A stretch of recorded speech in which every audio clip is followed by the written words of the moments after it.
लल्ला classes में आपका स्वागत है। हम आशा करते हैं कि आप लोग स्वस्थ होंगे, मस्त होंगे। चलिए, लेक्चर नंबर हमारा ये 7वां लेक्चर है। कौन सा लेक्चर है बाबू? 7वां है। अब देखिए, हम एक बात बोल करके अपनी क्लास को आगे बढ़ाते हैं। बेहतर से बेहतर की तलाश करो, मिल जाए नदी तो समंदर की तलाश करो। ध्यान से सुनना बाबू। बेहतर से बेहतर की तलाश करो, मिल जाए नदी तो समंदर की तलाश करो।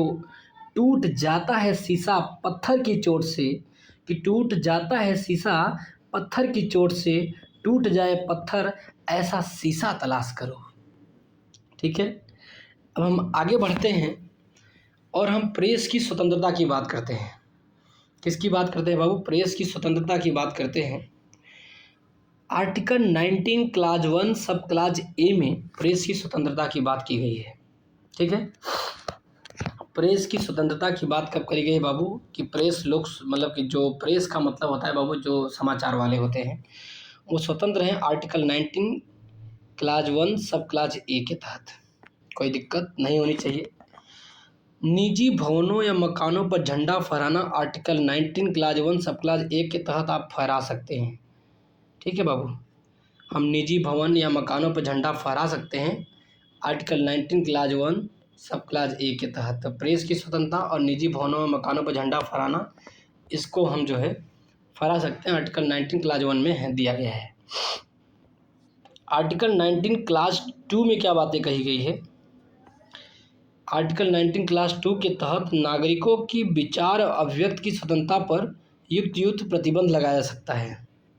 कहने का मतलब है कि ये देखो, कहने का मतलब है, कह रहा है कि आर्टिकल 19 क्लास 2 के तहत नागरिकों की विचार अभिव्यक्ति की स्वतंत्रता पर युक्त प्रतिबंध लगाया जा सकता है। ऐसा नहीं है कि आप कुछ भी बोल लो, लेकिन हाँ, आपकी विचार और अभिव्यक्ति की स्वतंत्रता तो है, लेकिन इस पर युक्त प्रतिबंध लगाया जाता है। अब पहले क्या कि देश की संप्रभुता और अखंडता को आप बनाए रखिए।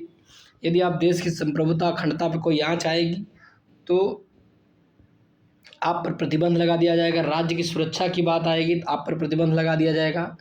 विदेशी संबंधी राष्ट्र, जो विदेशी संबंधी राष्ट्र होते हैं ना, यदि आप उनके बारे में आप बुराई करेंगे, कुछ करेंगे, तब पर भी आपकी जो है अभिव्यक्ति की स्वतंत्रता पर युक्त प्रतिबंध लगा दिया जाएगा। लोक व्यवस्था आपको बनाए रखनी पड़ेगी, लोक व्यवस्था को खराब मत करिए।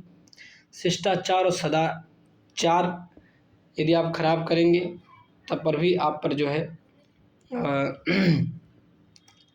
प्रतिबंध लगा दिया जाएगा।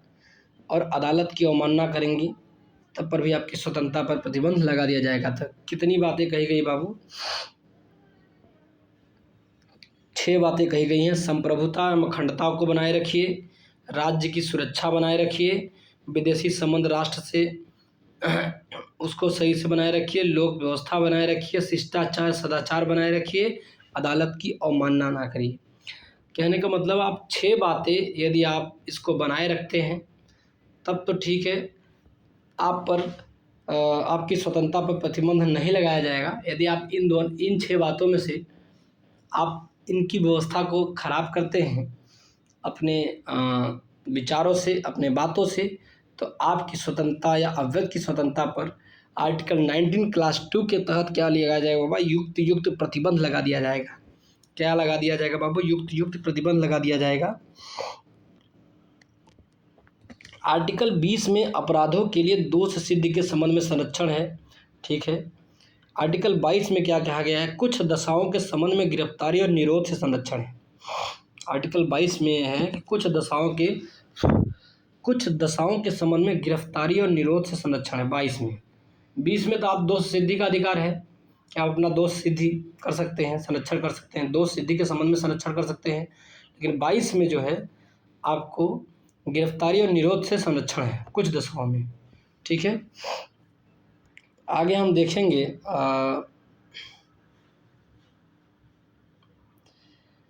आर्टिकल 19 क्लास 1 सब क्लास डी को आर्टिकल 21 के साथ मिलाकर पढ़ने पर कौन सा अधिकार होता है? तो एकांतता का अधिकार होता है।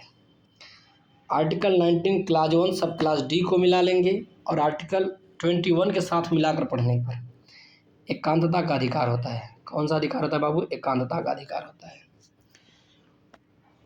आर्टिकल 19 सब क्लास डी और आर्टिकल 21 को मिलाकर पढ़ेंगे साथ में तो एकांतता का अधिकार होगा। पुट्टा स्वामीवाद में अगस्त 2017 में सुप्रीम कोर्ट की 9 सदस्यीय संविधान पीठ ने निजता के अधिकार को आर्टिकल 21 में समाहित किया था। तो आर्टिकल 21 में निजता का अधिकार है, प्राइवेसी का अधिकार है, तो बात याद रखना। लेकिन कब आया था? तो अगस्त का महीना है 2017 में। कौन सा बाबू? अगस्त का महीना सन 2017 में। और सुप्रीम कोर्ट की 9 सदस्यीय संविधान पीठ थी। तो कितना सदस्यीय संविधान पीठ थी बाबू? 9 ना, 9 सदस्यीय संविधान पीठ थी। वाद कौन था? पुट्टा स्वामीवाद था। तो प्राइवेसी का अधिकार या निजता का अधिकार पुट्टा स्वामीवाद से संबंधित है, ध्यान देना। कब? 2017 में, अगस्त 2017 में। और संविधान पीठ में 9 सदस्य लोग थे। आगे जीवन साथी चुनने का अधिकार भी आपको आर्टिकल 20 में दिया गया है। बब्बू समझ लो, हर व्यक्ति अपना जीवन साथी चुन सकता है, चाहे लड़का हो चाहे लड़की हो, ठीक है। लेकिन अभी जीवन साथी मत चुनो। जीवन साथी चुन लोगे तो फंस जाओगे तो फिर नौकरी नहीं कर पाओगे। इसलिए आप क्या करेंगे बाबू? जीवन साथी अभी चुनने के बारे में नहीं सोचेंगे। पहले अपने आप को जो है दृढ़ कर लीजिए, उसके बाद जीवन साथी चुनिए। आगे हम देखेंगे 44वें संशोधन 1978 द्वारा आर्टिकल 21 को आपातकाल में भी स्थगित नहीं किया जा सकता। 44वां संविधान संशोधन 1978 द्वारा कहा गया कि आर्टिकल 21 को, किसको बाबू? आर्टिकल 21 को आपातकाल में भी संशोधन और स्थगित नहीं किया जा सकता। आखिर ऐसा क्यों भाई? नोट, आर्टिकल 20 को भी नहीं, ना तो आर्टिकल 20 को और ना आर्टिकल 21 को, ना दोनों को। अब कौन सा संविधान संशोधन है? 44वां संविधान संशोधन 1978 में कह दिया गया कि आर्टिकल 21 मतलब जीवन जीने के अधिकार को, जीवन जीने के अधिकार को या प्राइवेसी के अधिकार को हम आर्टिकल 21 को स्थगित नहीं किया जा सकता। आपातकाल की स्थिति में भी स्थगित नहीं किया जा सकता। चाहे आपातकाल लगे चाहे कुछ भी लगे, 21 नहीं समाप्त होगा, 20 नहीं समाप्त होगा, ध्यान रखना, ठीक है। और कौन सा संविधान संशोधन में बातें कही गई बाबू? तो 44वां संविधान संशोधन 1978, 44वां संविधान संशोधन 1978 में ये बातें कही गई थी, ठीक है बाबू। आगे हम अब देखेंगे राष्ट्रीय आपातकाल, युद्ध एवं बाह्य की स्थिति में भी सभी फंडामेंटल राइट स्थगित केवल आर्टिकल 20 एवं 21 को छोड़ करके। वही बातें कही गई कि राष्ट्रीय आपातकाल, युद्ध एवं बाह्य आक्रमण हो गए कोई स्थिति में सभी फंडामेंटल राइट स्थगित हो जाएंगे, केवल आर्टिकल 20 और 21 को क्या कर दिया जाएगा बाबू? छोड़ दिया जाता है। बताओ ये सब चोखे के आदमी हैं कि भैया आप दोष सिद्धि का आपके पास अधिकार है, दोष सिद्धि से आपको संरक्षण है, और 21 में जीवन जीने का अधिकार है, ठीक है। आगे हम देखेंगे जबकि सशस्त्र विद्रोह के कारण, और जब सशस्त्र विद्रोह लग जाए, युद्ध और बाह्य आक्रमण की बात हो, आपातकाल में युद्ध और बाह्य आक्रमण की बात हो, जब भी स्थिति आए युद्ध और बाह्य आक्रमण की, तब 20-21 को छोड़ करके बाकी सभी फंडामेंटल राइट स्थगित हो जाते हैं। इतना बात याद रखना। जबकि सशस्त्र विद्रोह के कारण आर्टिकल 20, 21 और 19 को छोड़कर सभी फंडामेंटल राइट स्थगित हो जाते हैं। तो 20-21 तो पहले से था, 19 भी आ जाएगा, लेकिन जब सशस्त्र विद्रोह होगा तब। कौन सा विद्रोह होगा बाबू? सशस्त्र विद्रोह, सशस्त्र विद्रोह होगा, ठीक है। तो युद्ध और बाह्य आक्रमण की बात होगा तो आर्टिकल 20-21 स्थगित नहीं होगा, बाकी सभी फंडामेंटल राइट स्थगित हो जाएंगे। लेकिन जब सशस्त्र विद्रोह हो और तब आपातकाल लगते हो, तो 20, 21 और 19 को छोड़ करके सभी फंडामेंटल राइट स्थगित हो जाएंगे। कोई दिक्कत नहीं होनी चाहिए। आगे हम चलेंगे मेरे बाबू। अभियुक्तों को दोहरे दंड एवं स्वयं अभिशंसन को संरक्षण प्रदान करता है आर्टिकल 20। आर्टिकल 20 क्या होता है कि जो अभियुक्त हैं, जो अपराधी है, उसको दोहरा दंड से संरक्षण प्रदान करता है आर्टिकल 20। क्या तो उसको दोहरा दंड नहीं दे सकते। एक वही कह रहे हैं ना कि एक जो है, आगे देखते हैं आर्टिकल 20 क्लास 2 में दोहरे दंड से बचाव की बात करी गई है। आर्टिकल 20 क्लास 2, आर्टिकल 20 क्लास 2 में दोहरे दंड से क्या किया गया है बाबू, बचाव किया गया है। आर्टिकल 20 क्लास 3 में क्या कहा गया है, स्वयं के विरुद्ध साक्षी से। अब कोई बंदा ये नहीं कह सकता कि आप स्वयं के विरुद्ध साक्षी बन जाओ, आप ज़बरदस्ती उससे उगलवाओ, ठीक है। और तो आपको इतना याद रखना चाहिए कि आर्टिकल 20 क्लास 2, आर्टिकल 20 क्लास 3, तीन बातें कही गई। आर्टिकल 20 में क्या है, अभियुक्तों के दोहरे दंड एवं स्व अभिशंसन से संरक्षण प्रदान है आर्टिकल 20 में। आर्टिकल 20 क्लास 2 में दोहरे दंड से बचाव की बात करता है। आर्टिकल 20 क्लास 3 में स्वयं के विरुद्ध साक्षी से संबंधित है। अब आता है आर्टिकल 22 क्लास 1। आर्टिकल 22 क्लास 1 में पसंद का वकील करना एवं गिरफ्तारी के कारण को जानना। आर्टिकल 22 क्लास 1 में कहा गया है कि भाई कि आप किस कारण हमको गिरफ्तार कर रहे हैं, ये जानने का अधिकार है हमको, और हम पसंद का वकील कर लेंगे आर्टिकल 22 क्लास 1 में, ठीक है। अब भाई जो बंदा गिरफ्तार होता है ना, उसकी हिक्की पिक्की तो गुल हो जाती है। तो भाई अपने पसंद का वकील करेगा और गिरफ्तारी का कारण जानेगा। आर्टिकल 22 क्लास 2 में देखो क्या बातें कही गई है कि 24 घंटे के अंदर मजिस्ट्रेट के समक्ष प्रस्तुत किया जाएगा। अभी एक दिन हमारे दोस्तों के साथ यही बहस हो रही थी, तो मैंने बोला था कि यदि पुलिस किसी बंदे को गिरफ्तार करती है तो उसको जो है 24 घंटे के अंदर मजिस्ट्रेट के समक्ष प्रस्तुत करना पड़ता है। आर्टिकल 22 क्लास 2 में बातें कही गई है। आर्टिकल 22 क्लास 2 में बातें कही गई है। आगे हम देखेंगे आर्टिकल 22 क्लास 4 में क्या कहा गया है कि निवारक निरोध में किसी विधि के बिना 3 माह से अधिक निरुद्ध नहीं होगा। अच्छा, निवारक निरोध के कानून के तहत यदि बंदा गिरफ्तार होता है आर्टिकल 22 क्लास 4 में, बाप रे बाप, आर्टिकल 22 क्लास 4 में कहा गया है कि कोई बंदा निवारक निरोध में किसी विधि के बिना 3 माह से अधिक निरुद्ध नहीं होगा। कितना? 3 माह से अधिक निरुद्ध नहीं होगा। 3 महीना याद रखना, निवारक निरोध की जब भी बात होगी 3 महीना याद रखना। आर्टिकल 22 क्लास 4 की बात कहता है ये। और क्लास 2 में क्या था, 24 घंटे के अंदर मजिस्ट्रेट प्रस्तुत करना था आर्टिकल 22 क्लास 2 में। और क्लास 1 में क्या था, पसंदीदा वकील कर सकते हो, आप गिरफ्तारी का कारण जान सकते हैं आर्टिकल 22। आर्टिकल 22 क्लास 7 को भी देखेंगे जो हमारे लिए बहुत इंपॉर्टेंट है। क्या इंपॉर्टेंट है बाबू? तो 3 माह से अधिक के लिए क्या कह रहा है इसमें, 3 माह से अधिक के लिए संसद विधि बनाएगी, ठीक है। यदि निवारक निरोध के अंतर्गत यदि 3 महीने से आप अधिक रखना चाहते हैं तो संसद विधि बनाएगी, तभी आप निवारक निरोध के तहत आप 3 महीने से अधिक किसी को गिरफ्तार कर सकते हैं, ठीक है। आर्टिकल 22 के बारे में था। 22 क्लास 1 में पसंदीदा वकील करेगा, गिरफ्तारी के कारण जान लेगा। क्लास 2 में मजिस्ट्रेट के सामने प्रस्तुत हो जाएगा। क्लास 4 में निवारक निरोध के अंतर्गत 3 महीने से अधिक आप नहीं रख सकते। और आर्टिकल 22 क्लास 7 की जब बात होगी तो 3 महीने से अधिक रखना है तो संसद क्या करेगी, विधि बना करके रखेगी किसी को। कोई दिक्कत नहीं होना चाहिए बाबू, ये सब चीज़ें जानना है। हम नहीं कह रहे कि जो बंदा पढ़ाई कर रहा है, नौकरी कर रहा है, वही हमारे क्लास को देखे। अरे यार, ज्ञान के लिए देखना है ना। पॉलिटिशियन भी देख ले, घर वाले भी देख ले, एक गांव तक हमारे क्लास जाना चाहिए, और जिससे लोगों को आराम से बैठ के इत्मीनान से सुनना चाहिए, जो आपको हमारे संविधान के बारे में, हमारे देश के बारे में मालूम चलेगा।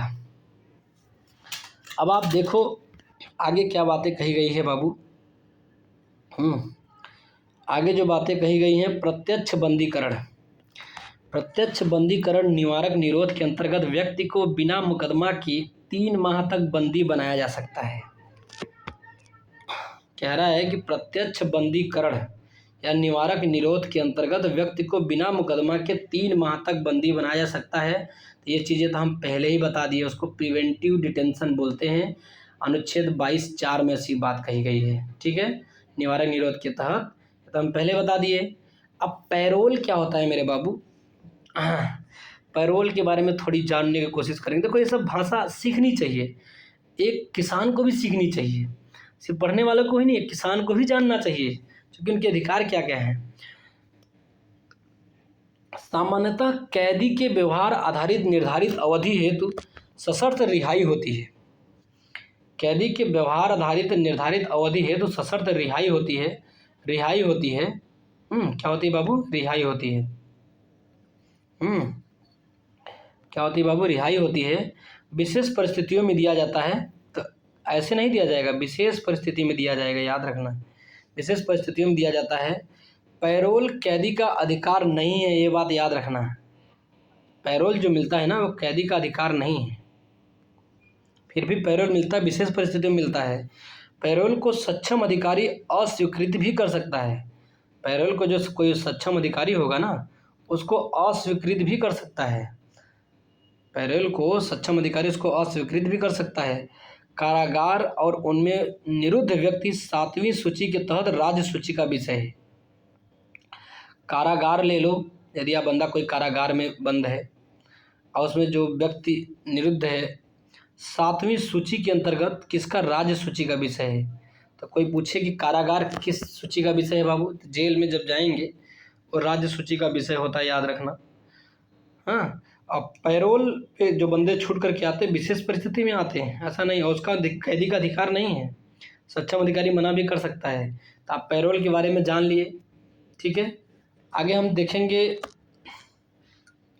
अनुच्छेद 25 धार्मिक स्वतंत्रता है। अनुच्छेद 25 में क्या बातें कही गई बाबू? कि धार्मिक स्वतंत्रता की बातें करी गई है, जिस पर अनुच्छेद 25 क्लाज 1 के अनुसार लोक व्यवस्था, सदाचार, स्वास्थ्य के आधार पर प्रतिबंध भी लगाया जाता है। ठीक है, तो धार्मिक स्वतंत्रता तो है आर्टिकल अनुच्छेद 25 में, लेकिन क्लाज 1 में यह भी कहा गया कि यदि आप लोक व्यवस्था बिगाड़ देंगे, सदाचार, स्वास्थ्य के आधार पर आपको प्रतिबंध लगा दिया जाएगा। ठीक है, सदाचार व्यवस्था के आधार पर आपको प्रतिबंध लगा दिया जाएगा। आप लोक व्यवस्था बिगाड़ेंगे तब प्रतिबंध लग जाएगा धार्मिक स्वतंत्रता का। ठीक है, सदाचार, स्वास्थ्य बिगड़ने लगेगा तब पर भी आपका धार्मिक स्वतंत्रता अधिकार हटा दिया जाएगा। तो अब हम देखेंगे आर्टिकल 29 के बारे में। किसके बारे में देखेंगे बाबू? आर्टिकल 29 के बारे में देखेंगे। अल्पसंख्यक वर्गों के हित। आर्टिकल 29 में क्या कहा गया है बाबू? अल्पसंख्यक वर्गों के हित। जो बंदे अल्पसंख्यक हैं ना, उनके हित की बात आर्टिकल हम 29 में करते हैं। जैसे मान लो हम ही अल्पसंख्यक हो गए, तो हमारे हित की बात आर्टिकल 29 में कही गई है। मतलब अल्पसंख्यक का मतलब होता है बाबू जो कम हो, जो क्या है बाबू? कम हो। अब आगे हम देखेंगे आर्टिकल 30 में क्या कहा गया है कि शिक्षण संस्थाओं की स्थापना करना। आर्टिकल 30 में क्या है कि आप शिक्षण संस्था की स्थापना कर सकते हैं, अल्पसंख्यकों के लिए शिक्षण संस्था की स्थापना कर सकते हैं। जो कम है बच्चे वो शिक्षण संस्थान की स्थापना कर सकते हैं अपना। संपत्ति का अनिवार्य अर्जन, जिसे 44वें संविधान संशोधन 1978 द्वारा निश्चित कर दिया गया। आर्टिकल 31 जो दिया गया है बाबू, इसको क्या कर दिया? निश्चित कर दिया गया। कब? 44वें संविधान संशोधन 1978 में क्या कहा गया कि जो संपत्ति का अनिवार्य अर्जन क्या कर दिया गया बाबू? निश्चित कर दिया, हटा दिया गया, संपत्ति के अधिकार को हटा दिया गया 44वें संविधान संशोधन 1978 में। आर्टिकल कौन सा था बाबू? 31 था। कोई बात दिक्कत? कोई दिक्कत नहीं, आगे चलो। संविधान केवल भाषाई और धार्मिक अल्पसंख्यक वर्ग को मान्यता देता है। संविधान किसको किसको बाबू? केवल भाषाई ले लो और धार्मिक अल्पसंख्यक वर्ग को मान्यता देता है। अल्पसंख्यक कौन? भाषा के आधार पर यदि आप अल्पसंख्यक हैं, आप धार्मिक अल्पसंख्यक हैं, तब आपको जो अल्पसंख्यक की मान्यता देता है संविधान की जब भी बात होगी। बंदी प्रत्यक्षीकरण का मतलब क्या होता है बाबू? बंदी प्रत्यक्षीकरण का मतलब होता है हमें शरीर चाहिए। हमें क्या चाहिए बाबू? शरीर चाहिए, तभी तो बंदी बनाएंगे। ठीक है, बंदी प्रत्यक्षीकरण का मतलब होता है बाबू हमें शरीर चाहिए। परमादेश का मतलब होता है बाबू हम आदेश देते हैं। प्रतिषेध का मतलब होता है अधीनस्थ न्यायालय का, अधीनस्थ न्यायालय का जो लेख होता है उसको क्या बोलते हैं बाबू? अधीनस्थ प्रतिषेध ना। प्रतिषेध का मतलब होता है अधीनस्थ न्यायालय का लेख। प्रतिषेध का मतलब क्या होगा बाबू? अधीनस्थ न्यायालय का लेख। और उत्प्रेषण की बात करें तो पूर्णतया सूचित कीजिए। उत्प्रेषण की बात करें तो पूर्णतया सूचित कीजिए बाबू। यदि आप पूर्णतया सूचित करेंगे तो उत्प्रेषण बोला जाएगा। क्या बोला जाएगा? पूर्णतया सूचित करेंगे तो क्या कहा जाएगा बाबू? उत्प्रेषण बोला जाएगा। दो ही चीज़ में कन्फ्यूजन होता है, ये भी याद रखना बाबू। उत्प्रेषण की जब बात करें तो आपको याद रखना है पूर्णतया सूचित करिए। यदि किसी बंदे को सूचित करना तो पूर्णतया सूचित करिए उत्प्रेषण में। और प्रतिषेध का मतलब होता है कि अधीनस्थ न्यायालय का लेख होता है। जो छोटा न्यायालय होता है उसका लेख को हम प्रतिषेध बोलेंगे। आगे हम देखेंगे बंदी प्रत्यक्षीकरण को टू हैव द बॉडी भी बोलते हैं। इंग्लिश में क्या बोलते हैं बाबू? टू हैव द बॉडी बोलते हैं।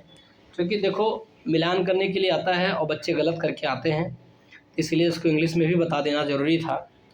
परमादेश का मतलब वी कमांड होता है। और अधिकार परीक्षा का मतलब क्या होता है बाबू? By white authority. अधिकार परीक्षा का मतलब होता है बाई वाइट अथॉरिटी होता है। ठीक है, क्या बताएंगे बाबू? बाई वाइट अथॉरिटी बताएंगे। और उत्प्रेषण का मतलब टू बी सर्टिफाइड। जब भी बात करेंगे उत्प्रेषण का मतलब होगा टू बी सर्टिफाइड, या तो सूचित, पूर्णतः सूचित करिए, या तो टू बी सर्टिफाइड बोलेंगे। अधिकार परीक्षा की बात करेंगे बाई वाइट अथॉरिटी होता है। क्या होता है बाबू? बाई वाइट अथॉरिटी, अधिकार परीक्षा। आगे हम देखेंगे आधारभूत ढांचा बेसिक स्ट्रक्चर का सिद्धांत आया था तो केशवानंद भारती केस 1973 में आया था। ठीक है बाबू, केशवानंद भारती केस कब आया था? 1973 में। कब आया था बाबू? केशवानंद भारती केस 1973 में। ये हमारा जो है अधिकार आधारभूत ढांचा की बात करी गई। मिनर्वा मिल्स केस 1980 में भी इसकी बातें करी गई थी। तो याद रखना कि आधारभूत ढांचा का सिद्धांत आया Kesavananda Bharati case 1973, Minerva Mills case 1980, दो केस में आया था। वर्तमान में संपत्ति के अधिकार की क्या स्थिति है? तो यह एक विधिक अधिकार है जो किसी भी व्यक्ति को प्राप्त है। संपत्ति का अधिकार कैसा है? एक विधिक अधिकार हो गया बाबू। कौन सा अधिकार बनाया गया बाबू? एक विधिक अधिकार बनाया गया, और जो किसी भी व्यक्ति के प्राप्त है। नोट 44वें संविधान संशोधन 1978 द्वारा भाग 12 में, कहाँ भाग भेज दिया गया बाबू? वित्त संपदा में भाग 12 में स्थापित किया गया। आर्टिकल 300 क में हम डाल दिया गया इसको। कहाँ डाल दिया गया बाबू? आर्टिकल 300 क में हम जो है संपत्ति के अधिकार को डाल दिया गया। ठीक है, भारतीयों, नागरिक एवं विदेशियों को दोनों को प्राप्त मूल अधिकार। अच्छा, कौन सा ऐसा मूल अधिकार है जो भारतीयों और विदेशियों दोनों को प्राप्त है? भारतीयों को भी प्राप्त है बाबू और विदेशियों को भी प्राप्त है। नागरिक होना चाहिए, भारतीय नागरिक और विदेशी नागरिक दोनों को प्राप्त है। तो आप याद रखना 14, 20, 21, 21A, 23, 24, 25, 26, 27, 28, 32 ये भारतीयों को भी प्राप्त है और विदेशियों को भी प्राप्त है। ठीक है, अब आगे हम देखेंगे डीपीएसपी के बारे में देखेंगे बाबू। किसके बारे में देखेंगे बाबू? डीपीएसपी के बारे में देखेंगे। और डीपीएसपी क्या चीज़ होती है उसके बारे में थोड़ा सा ध्यान देते हैं। डीपीएसपी को इंग्लिश में बोलते हैं directive principle of state policy, नीति निर्देशक तत्व। क्या बोलते हैं बाबू? नीति निर्देशक तत्व बोलते हैं। तो निर्देशक तत्व की बात करेंगे। डीपीएसपी का प्रमुख उद्देश्य क्या है? सामाजिक और आर्थिक प्रजातंत्र को स्थापित करना। जब भी कोई बंदा पूछे कि आखिर डीपीएसपी तो आप बार बार पढ़ रहे हैं लेकिन इसका उद्देश्य क्या है, तो हमारे पास एक सामाजिक और आर्थिक प्रजातंत्र को स्थापित करना है। सामाजिक और आर्थिक प्रजातंत्र को क्या करना है बाबू? डीपीएसपी में स्थापित करना है। कोई दिक्कत नहीं होनी चाहिए। डीपीएसपी क्या है बाबू? प्रवर्तनीय नहीं है। क्या आप डीपीएसपी को प्रवर्तन कर सकते हो क्या? डीपीएसपी बदल नहीं सकते, प्रवर्तनीय नहीं है। जबकि फंडामेंटल राइट जो है प्रवर्तनीय है, वाद्य योग्य है। तो अब आप एक क्वेश्चन तो यहाँ से चूतिया बनाता है एग्जामिनर, कहता है कि डीपीएसपी और फंडामेंटल राइट। तो जान लेना कि जो डीपीएसपी है ना वो बदलेगा नहीं, बंदा स्ट्रिक्ट खड़ा रहेगा। प्रवर्तनीय नहीं, उस पर वाद आप नहीं कर सकते। लेकिन फंडामेंटल राइट है जो आपका बदल जाता है और इस पर वाद वाद योग कर सकते हो, बातचीत कर सकते हो फंडामेंटल राइट पे, लेकिन डीपीएसपी पे नहीं करोगे, एसपी साहब खड़े रहेंगे डीपीएसपी। ठीक है, याद रखना। कल्याणकारी राज्य का विचार पाया जाता है कहाँ पे बाबू? तो डीपीएसपी में हमेशा कल्याणकारी राज्य होना चाहिए, इसका विचार पाया जाता है। डीपीएसपी का विचार आयरलैंड के संविधान से लिया जाता है, ये भी बात ठीक है। आगे हम देखेंगे धन का केंद्रीकरण किसका उल्लंघन करता है? तो डीपीएसपी का उल्लंघन करता है। ठीक है, आर्टिकल 39B और 39C में जो धन का केंद्रीकरण की बात होती है तो हमारे डीपीएसपी का नीति निर्देशक तत्व का उल्लंघन करता है, क्योंकि नीति निर्देशक तत्व जो है किस पे आधारित है? कल्याणकारी राज्य पर आधारित है। ठीक है, किस पे आधारित है? कल्याणकारी राज्य पर आधारित है।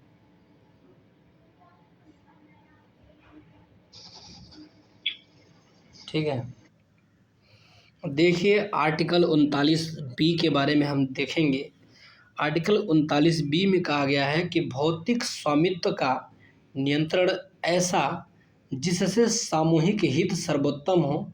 ठीक है, भौतिक स्वामित्व का आप नियंत्रण कर सकते हैं, ऐसा नियंत्रण करेंगे जिससे सामूहिक हित सर्वोत्तम हो, सिर्फ आपका हित नहीं हो, सामूहिक हित सर्वोत्तम हो। तो आर्टिकल 39B में ऐसी बातें कही गई है। ठीक है, भौतिक स्वामित्व का नियंत्रण ऐसा जिससे सामूहिक हित सर्वोत्तम हो, आर्टिकल 39B में कही गई बातें हैं। आर्टिकल 39C में क्या कहा गया? धन केंद्रीकरण अहितकारी। क्या बातें कही गई है बाबू? कि धन का केंद्रीकरण जो है अहितकारी है, आर्टिकल 39C में कहा गया है। आर्टिकल 39D क्लास डी में कहा गया है कि समान कार्य के लिए समान वेतन हो, चाहे मेल और फीमेल। ठीक है, यदि समान कार्य है तो उसको समान वेतन दिया जाना चाहिए, चाहे मेल हो और चाहे फीमेल हो। ठीक है, और आगे देखेंगे सुप्रीम कोर्ट के अनुसार 39 क्लास डी को अनुच्छेद 14 एवं अनुच्छेद 16 के साथ पढ़ने पर प्राप्त होता है। जब अनुच्छेद 14 और अनुच्छेद 16 के साथ पढ़ेंगे तो हम 39 क्लास डी पढ़ लेंगे। ठीक है, अनुच्छेद 14-16 का संबंध जो है 39 क्लास डी से है, बस इतना याद रखना। अनुच्छेद 40 में ग्राम पंचायत की गठन की बात की जाती है। ठीक है, अनुच्छेद 44 में समान नागरिक संहिता की बात करी जाती है, और अनुच्छेद 48 में कृषि एवं पशुपालन से संबंधित है। ठीक है, अनुच्छेद 48 किससे संबंधित है बाबू? तो अनुच्छेद 48 जो है कृषि एवं पशुपालन से संबंधित है। अनुच्छेद 50 की बात करेंगे तो न्यायपालिका का एवं कार्यपालिका का पृथक्करण देखेंगे अनुच्छेद 50 में। ठीक है, अनुच्छेद 50 में हमें क्या देखने को मिला? न्यायपालिका एवं कार्यपालिका का पृथक्करण हो गया। अनुच्छेद 51 में जो देखा जाएगा, अंतर्राष्ट्रीय शांति का विकास किया जाएगा। अनुच्छेद 51 में क्या किया जाएगा बाबू? अंतर्राष्ट्रीय शांति का विकास किया जाएगा। किसका विकास किया जाएगा बाबू? अंतर्राष्ट्रीय शांति का विकास किया जाएगा। अनुच्छेद 41 में कुछ दशाओं में काम, शिक्षा और लोक सहायता दी जाती है। ठीक है, और अनुच्छेद 39 में देखेंगे, अनुच्छेद 39 में क्या बातें कही गई? 39A में समान न्याय एवं निःशुल्क सहायता। ठीक है, आगे हम देखेंगे अनुच्छेद 46 में SC/ST के शैक्षणिक तथा आर्थिक हितों की वृद्धि करनी है। अनुच्छेद 46 में SC/ST के शैक्षणिक तथा आर्थिक हितों की वृद्धि करनी है। 46 में अनुच्छेद 43A उद्योग प्रबंधन में कर्मकारों की भागीदारी करनी है। 42वें संविधान संशोधन में ऐसी बातें आई थी। ठीक है, 43 से जोड़ा गया था, तो 42वें संविधान संशोधन में से जोड़ा गया था। अब 43A जोड़ा किस लिए गया? कि उद्योग प्रबंधन में कर्मकारों की भागीदारी। तो 43A की जब भी बात होगी तो उद्योग प्रबंधन में जो कर्मकार हैं उनकी भागीदारी के लिए जोड़ा गया था, तो 42वें संविधान संशोधन में हुआ था। 43B जो जोड़ा गया सहकारी समिति से संबंधित है। ठीक है, 43B किससे संबंधित है बाबू? सहकारी समिति से संबंधित है। और 48A की बात करेंगे तो पर्यावरण संरक्षण, संवर्धन और वन्य जीवों की रक्षा की बात करें, जो कि हम पहले भी बता चुके हैं। आर्टिकल 39A तो समान कार्य के लिए समान वेतन, ये तो समान न्याय और निःशुल्क सहायता की बात, 39A की जब भी बात करेंगे, और 43A की बात करिए, 48A को 42वें संविधान संशोधन द्वारा जोड़ा गया था। आर्टिकल 39A, 43A और 48A जो ए जोड़ा गया, इन तीनों को जोड़ा गया था, 42वां संविधान संशोधन द्वारा जोड़ा गया था, याद रखना। आर्टिकल 39A को, आर्टिकल 43A को, आर्टिकल 48A को क्यों जोड़ा गया था बाबू? तो 42वें संविधान संशोधन के द्वारा जोड़ा गया था। किसके द्वारा जोड़ा गया था बाबू? 42वें संविधान संशोधन के द्वारा जोड़ा गया था। इतनी बातें आपको याद होनी चाहिए, ठीक है। आगे हम देखेंगे शोषण के विरुद्ध अधिकार स्वीकृत करता है बच्चों के, जनजातियों के, स्त्रियों के। तो शोषण के विरुद्ध अधिकार स्वीकृत करता है किससे? बच्चों से, जनजातियों को लेकर के, स्त्रियों को लेकर के, जबकि दलितों के लिए आर्टिकल 17 है। अब आप दिमाग लगाओ कि यदि कोई पूछ ले शोषण के विरुद्ध अधिकार किसको स्वीकृत करता है, तो बच्चों को, जनजातियों को, और तीसरे नंबर पर स्त्रियों को। तीसरे नंबर पर किसको बाबू? स्त्रियों को। जबकि दलितों के लिए आर्टिकल 17 है। दलितों के लिए आर्टिकल क्या है बाबू? 17 है। आगे हम चलते हैं। अनुच्छेद 47 में मादक पेय पदार्थ, अनुच्छेद 47 में मादक पेय एवं स्वास्थ्य हानिकर औषधि के उपभोग पर निषेध है, ठीक है।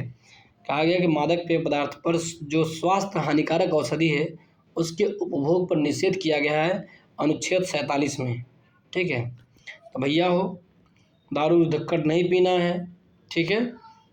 ध्यान से आगे देखते रहिए। डीपीएसपी के गांधीवादी सिद्धांत कौन कौन से हैं? अब गांधीवादी सिद्धांत के बारे में देखेंगे कि डीपीएसपी का गांधीवादी सिद्धांत कौन है। तो अनुच्छेद 40, 43, 46, 47, 48। अनुच्छेद 40 तो किससे संबंधित है? ग्राम पंचायत के गठन से संबंधित था। तो ये भी गांधी जी चाहते थे कि ग्राम पंचायत का गठन हो, ठीक है। 43 में वही कर्मकारों के गठन की बात हो रही है 43A में। 46 की बात हो रही SC/ST के आर्थिक संरक्षण की बात करता है। 47 में मादक पेय पदार्थ आप 47 में अब मादक पेय पदार्थ जो है आप मत करिए। और 48 में क्या बातें कही गई है बाबू? कृषि एवं पशुपालन से संबंधित है। तो ये गांधी जी चाहते थे, ठीक है। गांधी जी चाहते थे भैया कि आप कृषि और पशुपालन, गांधी जी चाहते थे कि आप क्या करो बाबू? कृषि और पशुपालन करो, मादक पेय पदार्थ मत पियो, SC/ST को संरक्षण दो और पंचायत का गठन करो। 43 भी आपका गांधीवादी सिद्धांत से संबंधित है, याद रखना। और 43 जो होगा कुटीर उद्योग की वृद्धि से संबंधित है। तो वाह, गांधी जी कहते थे कि कुटीर उद्योग लगाओ। गांधी जी का कहना था कि हमें कुटीर उद्योग लगाना है। तो 43 किससे संबंधित है बाबू? कुटीर उद्योग से संबंधित है। इतनी बातें याद रखना। 43 कुटी से याद रखना कि 43 क्या होगा? कुटीर उद्योग की वृद्धि से संबंधित होगा। जब भी 43 बात याद रखे तो कुट्टी याद रखना, ठीक है। कुटीर उद्योग से याद रखना। 48 में गाय रखेंगे, बछड़ा रखेंगे, अन्य दुधारू पशुओं की नस्ल में सुधार करना था कि गाय रखना है, बछड़ा रखना है, तो अन्य जो दुधारू पशु हैं उनकी नस्लों में क्या करना था बाबू? सुधार करना था। डीपीएसपी ऐसा चेक है जो बैंक की सुविधा अनुसार अदा किया जाता है, KT शाह ने कहा था। डीपीएसपी एक ऐसा चेक है जो बैंक के सुविधा अनुसार क्या किया जाता है बाबू? अदा किया जाता है। और किसने कहा दिया था? KT शाह ने किया था। बारे KT शाह, वाह गजब। KT शाह भी कितने खुश होंगे। तो देखो, हम एक बात कहना चाहते हैं कि जब आँखों में अरमान लिया, मंजिल को अपना मान लिया। जब आँखों में अरमान लिया, मंजिल को अपना मान लिया, फिर मुश्किल क्या और आसान क्या, बस ठान लिया तो ठान लिया।